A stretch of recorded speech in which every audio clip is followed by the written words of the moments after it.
Hello, my name is Ziona Sen, and I'm an 8th grader at Weston Secondary School. This year, I was in a hydroponics elective at school. I found it fascinating that you could just have plants growing all year round with no soil. This is why I made my own hydroponic system, and today I'm going to show you how to make your own mini hydroponic system at home with only a few basic supplies.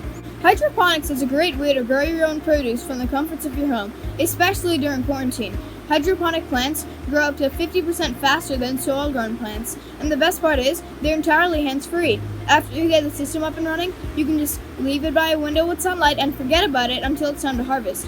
What's great about this particular system we are making is that it requires no water pump, air pump, or anything else electric.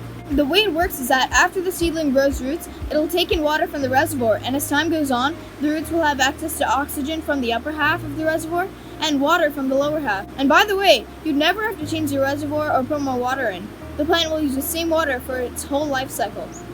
To make the system, you're going to need some kind of bottle. I'm using this laundry detergent bottle because it's big and will have space for the water and roots. Next, you will need some kind of plastic cup or container. I'm using this honey container because it's easy to cut through and fits nicely into my bottle. This will act as a net cup. Lastly, you will need some cotton to start the seed in, and a scissor. Okay, so what you need to do first is take the container and just cut it from here.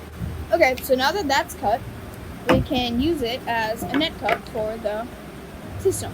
Now we are going to house the seed by putting one piece of cotton on the bottom, putting the seed on top of it, and then putting one more piece of cotton to secure it. We are then going to water it so it can start growing. So now that the seed has germinated and has roots, we need to fill up the system with water and transfer it. Now that we have the water filled up, now would be the time to put any nutrients in the water.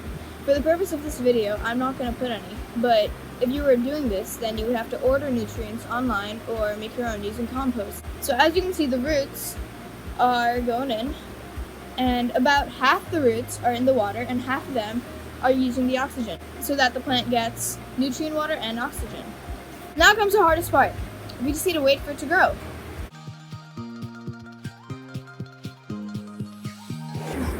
Oh, okay. So, as you can see, it has started growing. Anyway, let's wait for it to grow some more.